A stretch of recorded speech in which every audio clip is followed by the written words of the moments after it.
Hi everybody, I'm KHOU 11 meteorologist Pat Cavlin, just jumping on quick to talk about our potential for some strong to severe storms through this evening into the overnight. It's been a very quiet day so far, albeit breezy and cloudy. We haven't really seen any rain or storms, so the atmosphere is still kind of untouched. I think we do see stuff once we get towards sunset and then after dark. Here's how the threat looks.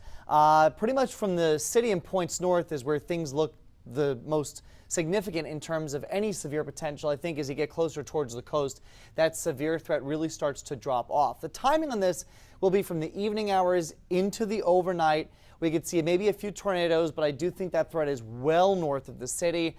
We could see hail up to 2-inch in diameter and maybe some strong damaging wind gusts, especially if a big squall line were to develop as we go through the overnight. Right now, tornado watch in effect for our northern and our western counties. So Grimes, Walker, out towards Austin, Colorado, and Washington counties. That goes till 9 p.m. And this is where we could see the best chance for any tornadoes. In the near term, overall rather, through the overnight, this is what the Storm Prediction Center has in terms of tornado potential. We're on the lower end of this scale, so there's the good news. That being said, it's really from I-10 and points north, which is in line with where we see the tornado watch, again, for our northern counties, where we have the best potential for any tornado development. But I don't think we're going to see anything like they've seen in Nebraska, in Oklahoma over the last few days. If anything were to develop in southeast Texas, it'll be on the weaker side. But still, you don't need a strong tornado to do damage. So we're going to be keeping our guard up here as we go through the overnight. In the near term, over the next few hours through sunset, this is the area that has the greatest potential of seeing any tornado development. This is pretty much out of our area, up towards Bryan, College Station, Centerville, Crockett, Palestine.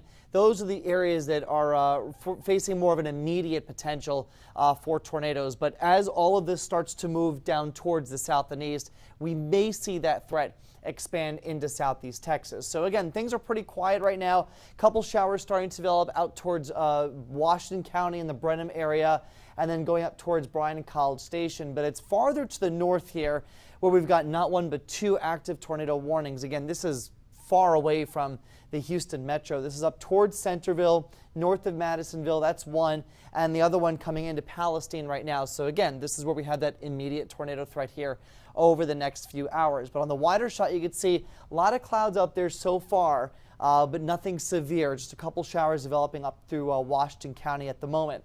Let's put future track into motion here the next few hours. We continue to see these showers become a little more widespread. Notice how the activity up here to the north doesn't move much. So I do think that flooding is going to be a potential for some of these areas as we get into the overnight. Huntsville, I'm probably the most concerned for you in terms of any severe weather, and it does come during the overnight. You have a potential for some tornadic storms. Same deal for Navasota, and this is 10, 11 o'clock at night, getting into midnight now.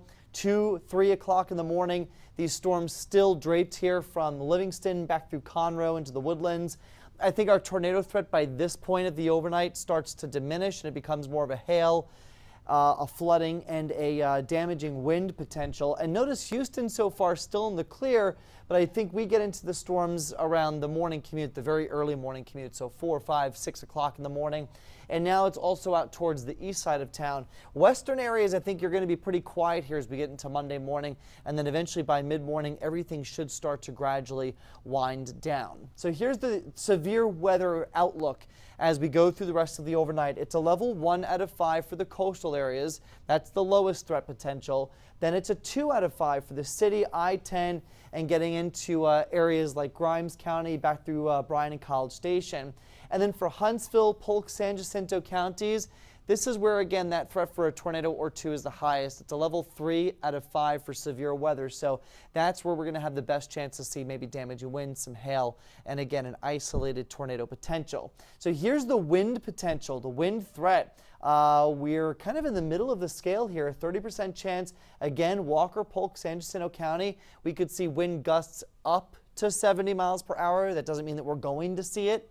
That's just the highest end potential that we could see with any storms that become severe. And again, that threat drops off as we get towards the coast. There is also the potential for some hailstones upwards of 2 inches in diameter. That threat again from I-10 and points north. But again, it's a lower end threat here. We're on the lower end of the scale. So this is not a significant, huge, severe weather threat for tonight, but it is something to be aware of. Any storms that can get going do have the chance to, again, become strong to severe with hail, damaging winds, and tornadoes as the potentials.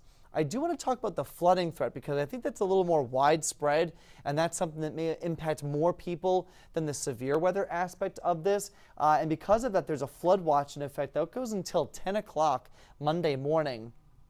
Right now, the city is not included, and really the surrounding suburbs are not included. It's really for our far northern areas here. So Grimes, Walker, Polk, San Jacinto County. This is where we could see 2 to 3 inches of rain on average, with locally 4, 5, and 6 inches of rain possible, especially if these storms end up training over long periods of time. And here's one look at what rain totals could look like by the time we get through Monday afternoon. So again, some flooding could be an issue with these storms. So a bit of an active evening, an active overnight for us. We'll be with you here to kind of walk you through everything as things unfold. But just to reiterate, we're not expecting the severe weather that they saw in Iowa, in Nebraska, and in Oklahoma. So if you're someone that gets a little anxious when severe weather threatens, I would not be concerned.